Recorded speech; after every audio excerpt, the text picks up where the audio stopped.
So how many shingles are on your average roof in Dallas? So most roofs here are probably 35 to 40 squares, which a roofing square is 100 square feet. Let's say a 40 square roof, you multiply that times 3 to get how many bundles it takes. So 120 bundles for a 40 square roof. And then each bundle contains 27, 28 shingles. So you're looking at probably, I don't know, 1,300 or so, or my math maybe way off there, but yeah, quite a bit. And on average, how much does like a given shingle cost? So a bundle of shingles is probably around $40 a bundle cost, Okay. Give or take on the quality and grain and stuff like that. All right. I have a ton of questions, but before I dive into them, Ryan, thanks so much for joining me here today. For those who don't know Ryan, he's the proud owner of a number of cool small businesses, ranging from lighting to dent repair to roofing. And so today we're really going to dive into the roofing industry and his journey there. He runs a company called Upright Roofing and Construction. They've installed or repaired over 3,000 roofs and 40,000 shingles. So Ryan, thanks so much for joining me. Yeah, man, absolutely. Thanks for having me. When we were catching up, one of the things you mentioned is that as soon as it gets below 40 degrees, you don't go up on the roof. Obviously, if it's like icy, it's super dangerous. Is there a reason 40 is the number? So 40 is like a manufacturer number, right? So below 40 degrees, when you're installing asphalt shingles in particular, the asphalt itself won't get hot enough, right? To start to melt and lay flat and adhere to the other shingles. So theoretically, you can install right above there. That's kind of their marker. Basically, it doesn't allow the shingles long enough to adhere to themselves to actually become, water resistant like they should be. And so we can still climb roofs. We can still get on roofs, inspect roofs, get them ready, do small repairs. And then obviously outside of asphalt, we can install those products, but asphalt specifically, as soon as the temperature starts hovering around 40 and below, that's when you don't want to start installing shingles.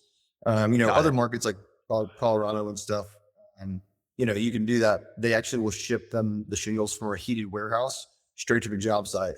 And those shingles will be applied that day. Obviously they don't do that here in Texas because it's hot year round. Sure. It's not rocket science, but there is a decent amount of science and kind of tradecraft to the industry. I know you started on the sales side before starting your own roofing company. How did you get up to speed on all of these intricacies?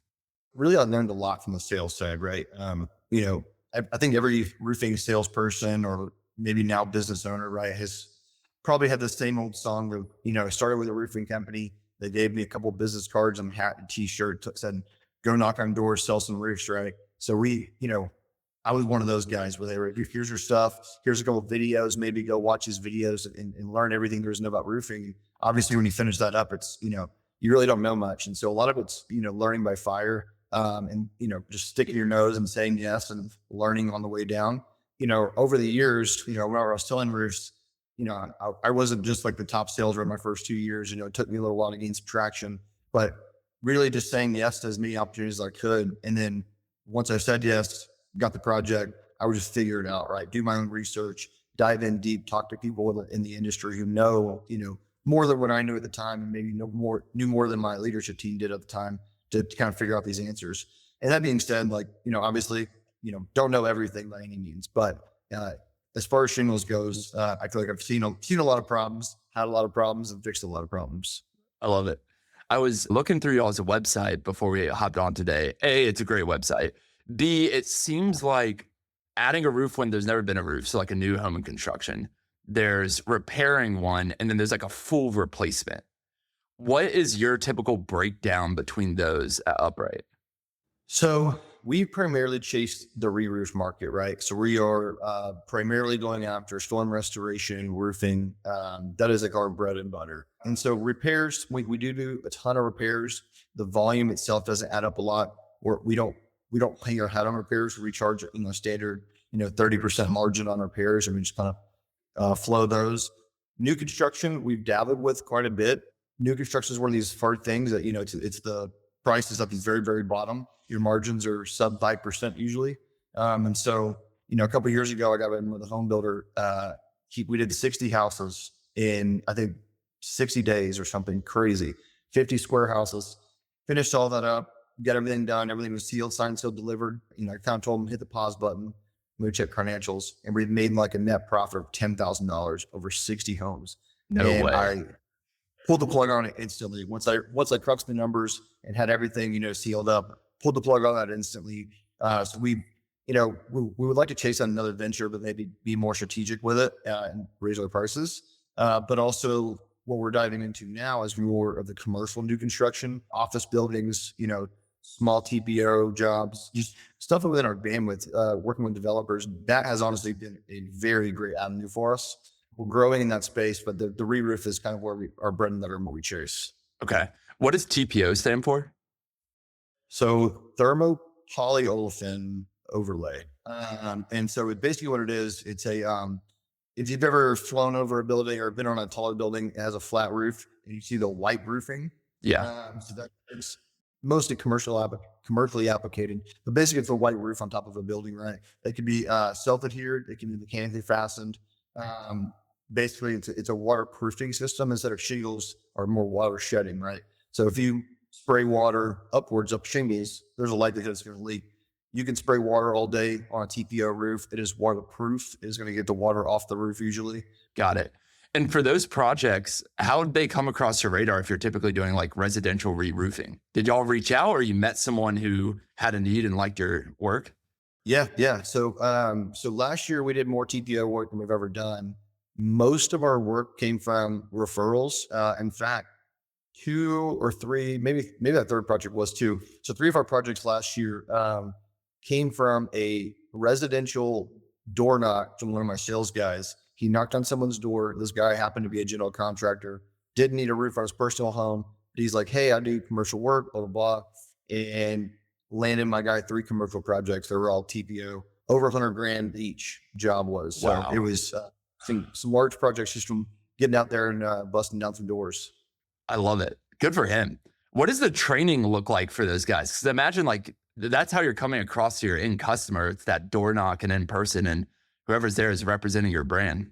Yeah, absolutely. And so we train our guys. I mean, like I said, when I got thrown to the fire as a sales rep initially, that was a big pain point for me. And so I really hang my hat on how we train our guys. And I feel like we go very in depth about how we train our guys, not just sales, but roofing in general, right? Anybody can knock on doors and get on someone's roof, but just understanding, actually understanding the roof and the composition of the roof, separate yourself from just, your average Joe Schmo.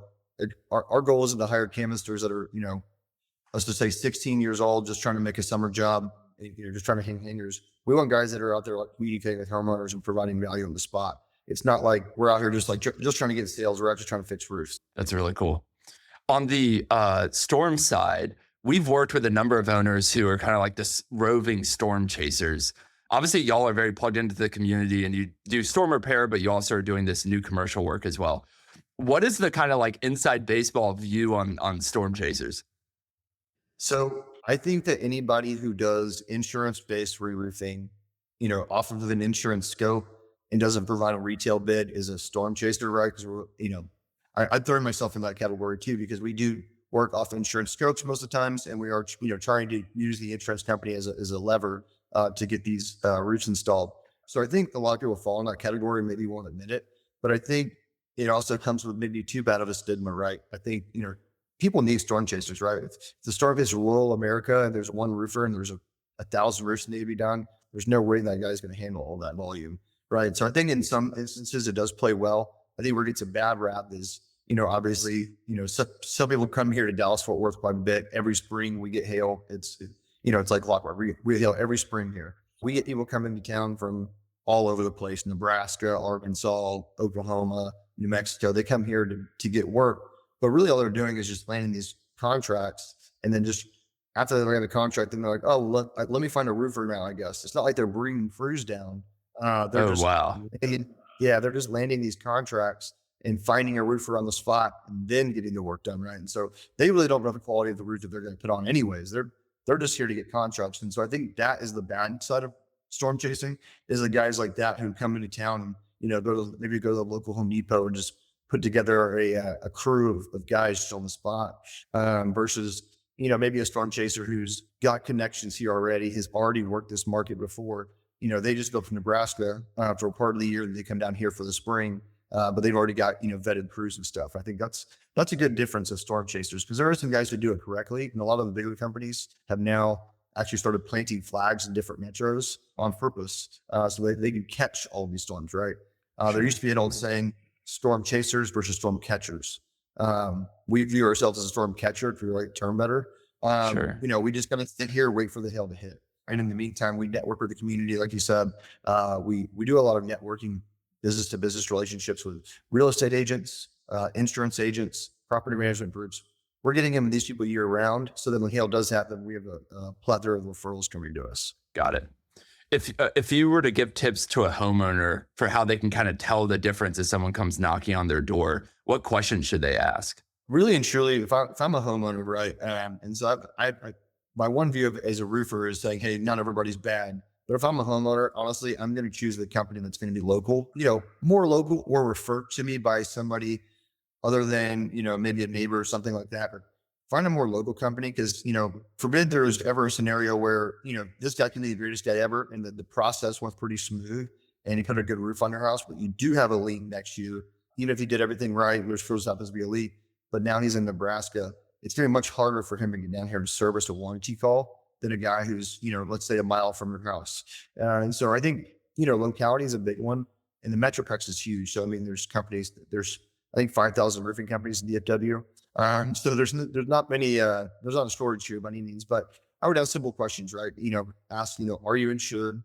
Do you have a license? So in the state of Texas, there's no official license for roofing. There's a voluntary system, which is why we see so many roofing companies. There's no, very low barrier to entry. There's a voluntary license you can get, but no state mandated license. So you're going to ask for, basically references, insurance, maybe pictures of work. I'm going to look at their website and reviews. Honestly, reviews are great. I'm surprised by how many people don't look at reviews. People will just like what somebody says and they got referred to them. They never look at a review. I've had to save many customers because they'll get into a scenario where they're working in this company. I'm looking them up. I'm like, have you seen they have a 1-star review and half of them are being sued? And so I think reviews are a great beast. I'm not saying it's not the end all be all, but reviews are absolutely crucial to look at. Sure. On the insurance scoped work, how does that process work? I know you do a free inspection, and then what does the back and forth look like with the insurance company?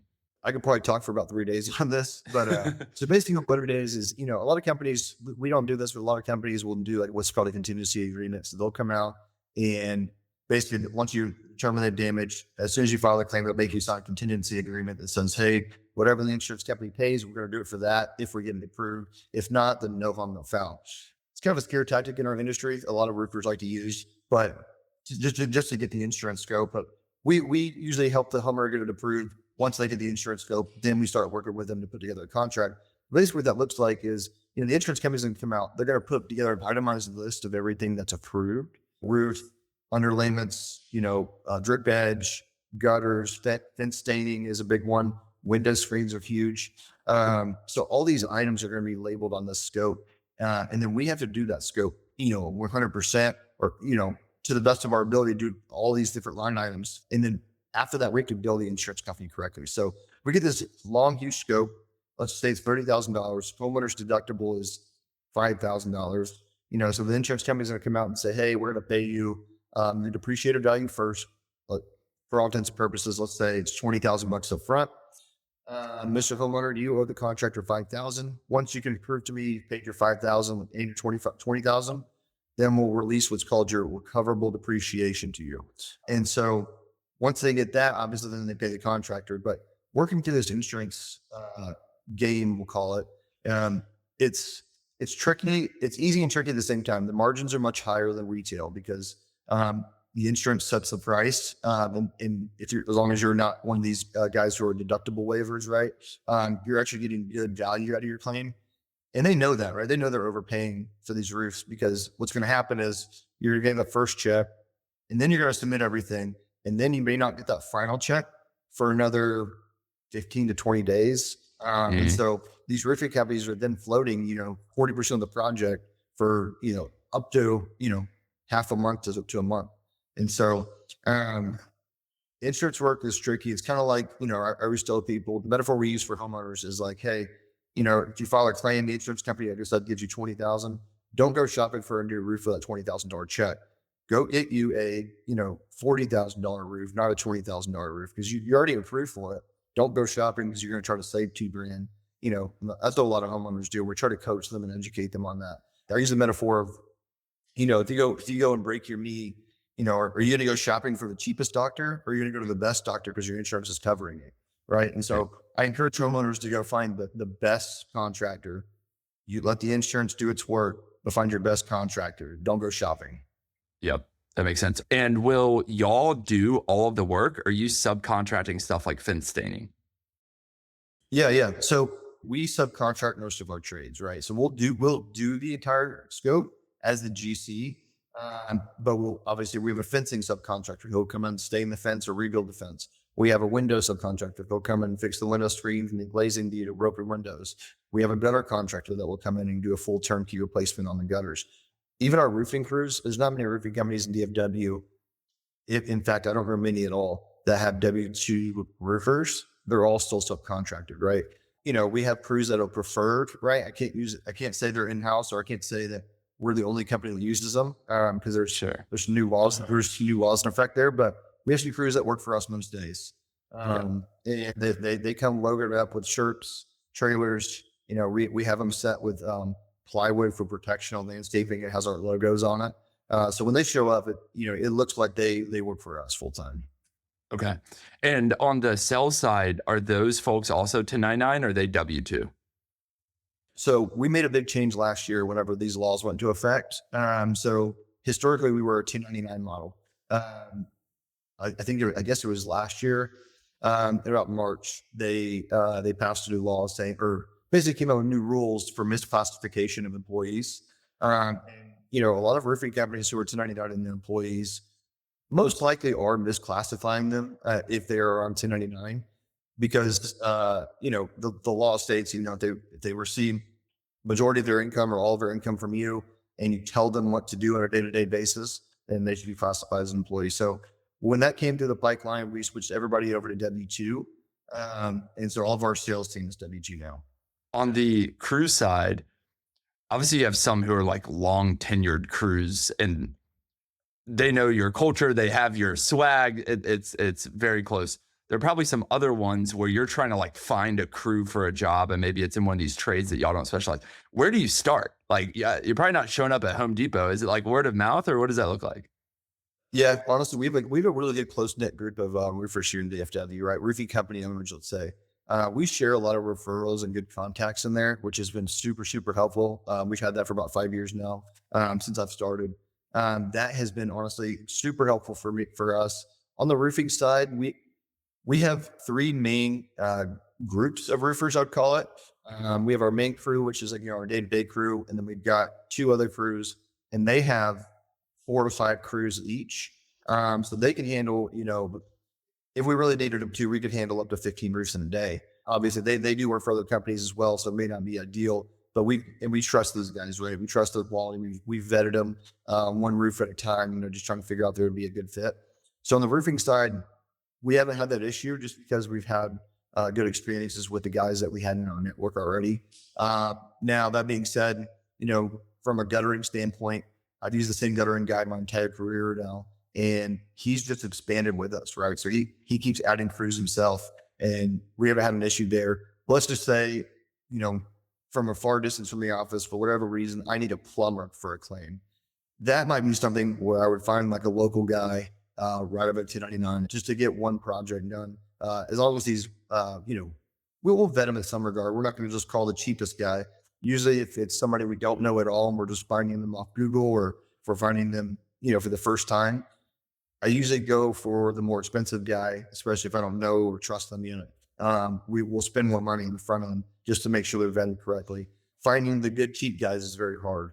Okay. Yep. So that's where we struggle against the names. But most of our trades, in our scope of work, pretty much we're doing roofing, gutters, fencing, windows, window screens, garage doors. Got it. I noticed on the site, y'all have a number of different materials you can put on the roof. It was like shingles, metal roofing, tile, flat roofing systems. What are the pros and cons, if you could just kind of give me a quick crash course on those materials? Yeah. So let's just start with asphalt, right? So asphalt is pretty standard. That's what, it's on 90% of the homes here. And there's different grades of asphalt shingles right now too. There's your 3 taps, which will be discontinued soon. Pretty soon we'll never see a 3-tap shingle again by most manufacturers. Architectural laminate, which is almost pretty much standard now. And then you've got class 4 shingles, which are hail resistant, still asphalt, but hail resistant shingles. I usually walk homeowners through that process of like, hey, if you're going to get a small discount from your insurance company for your class 4, is it worth the delta of, what that cost is going to be for you? Like run the ROI numbers, and I'm happy to work with you, but check and make sure it's smart for you as a homeowner. And not to stay in the asphalt too much, but there's also specialty asphalt products, right? We've probably seen roofs that have like the scallop looking shingles or diamond looking shingles. Those are all good products too, just whatever the customer kind of wants. But then when we really start diving into specialty products is, standing seam and R panel type roofing. Standing seam is one of these. Whenever you see a roof, you've got the seams going straight down the roof. You see no screws in it because it's all hidden fastener system. We honestly historically got done a ton of standing seam, and this year we've done more standing seam we've ever done, just based on just projects and homeowners needs and wants. And it's usually a class 4 product once you install standing seam. So class 4 class 4 means they've taken a steel wall, they've hit it, they've dropped it from I think 18 feet in the air, and doesn't make a fracture in the metal or the shingle. And if not, then it's classified as class 4. Basically, what they're saying is, hey, will this product withstand X amount of hail over the years? And if so, great, Mr. Homeowner, we don't qualify for discounts on your premiums because now we're betting that you're not going to replace it again very soon. So, Interesting. yeah, and so a lot of these. And is that true? Because y'all obviously see the roofs when they get damaged. Like, are they actually lasting that much longer? Yeah. So the class 4 shingles actually do weather pretty well. Obviously, we get some pretty freak hail here. So not this year, but last year, we had a couple of storms where it dropped like grapefruit size, softball sized hail. And it was damaging the class 4 shingles, right? Because nothing's really going to withstand a bowling 3.5 ball. inch hail going at 60 miles an hour sideways. And so we had to replace a lot of those, and obviously they're not rated for that either. So in that regard, that they won't last up to that. But your standard run of the mill, 1.25 inch, 1.5 inch, even 2-inch hail, really, they'll hold up pretty well. The problem becomes is, it's going to withhold all this hail over the years. But now, let's say 20 years down the road, your roof is honestly going to look terrible because it's knocked the granite loose, and all your neighbors have gotten brand new roofs because they never upgraded. Because most roofs here in DFW are going to last 10 to 12 years. Yeah. You're bound to get a hailstorm somewhere in the 10 to 12 year mark. But the class 4 ones, you might get 20 to 30 years out of it. But by that time, the roof is going to look so bad, you probably don't even want that roof on your house anymore. Right. And so just due to the weather. But to dive more into the products too, like the metal's the same way. So you put a metal roof on your house, you get the class 4 discount, but then they're going to put you into what's called a cosmetic exclusion. What that means is if hail hits your house and you have this metal roof on your house, if it didn't crack the metal, they're not going to approve it for replacement. So you could look like you shot your shotgun at the roof for 3 days and you're not going to get approved for replacement. So I do like metal. I think it's a great product. It's honestly becoming a lot, not cheaper, but maybe the shingles are catching up in price to the metal itself. We don't do a ton of tile. We've replaced a few concrete tile, but we do concrete tile. You don't see a ton of clay tile here. Other products like TPO, like I told you, we will install some TPO products on some commercial buildings primarily, sometimes on porches. Before we break, in addition to this, you started a Christmas light company, is that right? And then you also have a dent repair company. Mind sharing, and then you have a partner that you've done a number of these with as well. Mind just sharing a little bit of the backstory of kind of what brought you into the small business world? Yeah, absolutely. So to backtrack pretty far, my dad owned his own business growing up. He had bought his business when I was 6 or 7 years old, and a small glass installation company. It was, a 4-man show, but it was very like kind of a good old boy thing back in the day. Never used GPS to take, addresses. He would take, which light do I turn at? What road do I turn on? And so seeing that growing up was cool. Just good to help, see him. I went to college, obviously, and I came back. And after I graduated, I was going to try to help him out with his business. And I realized, man, I have no idea what I was doing. So I went and worked with transportation and equipment rentals for a little while, and kind of did the whole thing. Worked a lot of hours on salary. Ended up getting laid off after a downturn in the oil market, and moved up here to Dallas Fort Worth from Houston, and I kind of just fell into roofing. I just started calling people like, hey, what, anybody have any job availabilities? And some guy was like, or my cousin at the time was like, hey, I have a roofing company, and just kind of starting this thing up. And, you can come do sales. It's 1099 commission only. So he didn't have any skin in the game, obviously, and did that for a while, man. Just, my first year, was selling roofs. And I think the light bulb moment for me in sales, just in sales before business ownership, was, man, I made more in 1 month. I think it was August of 2017 or 2018. Made more that month than I did the entire year prior. And Wow. so for me, that was like, oh, wow, I can kind of, create my own destiny here, right? I can, I can really make what I want of this. It doesn't have to be stuck making the same dollar amount month over month. It can be, hey, if I want to go make a little bit more, I can sell a little bit more. Yeah. So I did the whole thing, sold for them for a while. I ran a team for them. I had a team of 10 guys that I ran for them. And before I left there, I opened up my Christmas lighting company. Okay. And so the Christmas lighting company was a way for me to make more money in the winter while we couldn't do roofs as often. Sure. And I started me and my business partner. We were hanging Christmas lights at 9 p.m., day after day. We thought we were making so much money because we were hanging Christmas lights, just me and him, and learning how to run a business that way at a very Sure. small scale. First year, I think we did like 32 houses that we were exhausted to. That was, I'm sure. trial by error, right? I'll never forget my first house with a Christmas lighting, and did my own house. And we went to Home Depot, bought all the lights. I watched a bunch of YouTube videos. We hang it all up, and we're like, oh yeah, you can custom cut these to make them fit your house. Get up there, hang them all up, clip one spot. I'm trying to make the plugs and make it correct, and they wouldn't work anymore. And so that's it going forward. And I had to learn that there's a whole different set of commercial grade Christmas lighting you have to go buy. Sure. And so practiced on my own house, got it down, started landing bigger projects. In fact, that first year we took on we had jobs that were way over our head, but we just would spend hours and hours and hours to figure it out. It was just us. And so that 32 houses we did that year just whooped us. But we learned a lot, right? So, and that was the whole point.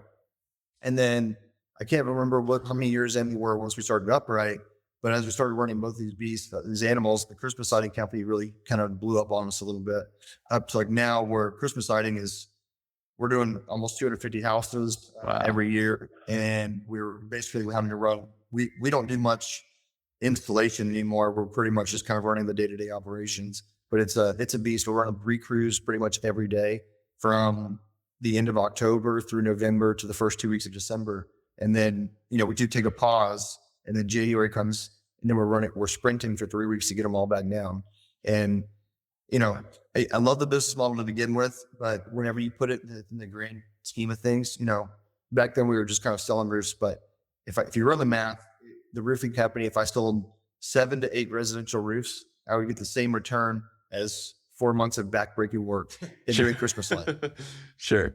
So it was, we're always tossing that idea around. So we started upright 2020, 2020, right in the middle of COVID, and we were just trying to scrap out. Me and my business partner, we brought on 2 part-time sales guys, and we were just scrapping them out. We're wearing all the hats, doing the back end, ordering, permitting, everything we could think of. It was just us until we got to a point where we hired our first full-time admin. She's still with us today, but we were just kind of wearing the hats, doing the things. We slowly started expanding, got a brick and mortar office.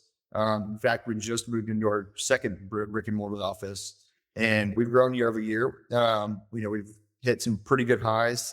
I think last year we were almost at $7 million in revenue, which in roofing, so there's a bunch of guys doing over 10 million. So I feel like it's not a big number anymore, but we got to almost got to $7 million in roofing. And this year we've had a slower year just due to storms and stuff, but really trying to work on building the foundation and making everything maybe not more hands off, but maybe more able to kind of run by itself and more of a company rather than back when we had it where it was just 2 guys slinging roofs and putting all the hats on. Trying to build an organization. That's really cool. What's up ahead for y'all? Are you thinking to build more companies that do some of the subcontracting jobs, or scale upright to other locations? Yeah. So our goal has been to grow the DFW market to 10 million bucks. Once Okay. we can get there, then expand in other markets. We may expand earlier than that now. I think Austin's on our radar. I'm from Houston, so Houston's definitely on our radar. Got plenty of connections there with some good referral partners as well. And then we actually just got our Oklahoma license like recently. So we'll be expanding markets probably here soon. And that way for us as a business, we can then storm catch in different markets, right? So we'll plan to fly, catch the storms there. And then our sales guys who, if we have a bad season, let's say here, and a great season in Austin, it's not much for them to just say, hey, I'm going to pack up for a couple of weeks and go to Austin, sell there, and then I can come back. Whatever that looks like. But yeah, really grow this market. We want to build a strong foundation here before we start. We'll put the horse before the carriage, I like to say. Sure. See a lot of companies, kind of spread too thin and can just dissipate. So Yeah. don't want to do that. Yeah. Last question before I let you go. What drives you? Man, I'm competitive. I'm a super competitor. If I'm not winning, I'm actually like having pretty bad anxiety. So I try to find any way to win. Right. So I've got 2 kids now. One's 3 and one is almost 11 months. And so I've got 2 young kids at home that, just trying. I grew up very, very, very poor. And so just trying to create a better life for them. And, I'll obviously just kind of keep growing my company and be competitive with these other roofing company guys. I hate when people tell me you're doing pretty good because I see my friends that are doing, 3-4 times as much as I am. And so, trying to get there, be competitive, with my competitive nature, I try to find daily wins. A lot of it's working out, going to the gym, playing sports, just little stuff like that. Just so I can say I can get those wins, and even if I'm not like closing sales, because that used to be my vice, was closing sales on an individual basis. I would love that. And now since I've taken myself back, I'm not doing individual sales anymore. Finding my wins, right? Finding my wins every day. That's really cool. Well, Ryan, thanks so much for the time. Really loved learning about the roofing industry and hearing your story. So thanks for coming on. Yeah. Awesome, man. I appreciate the time.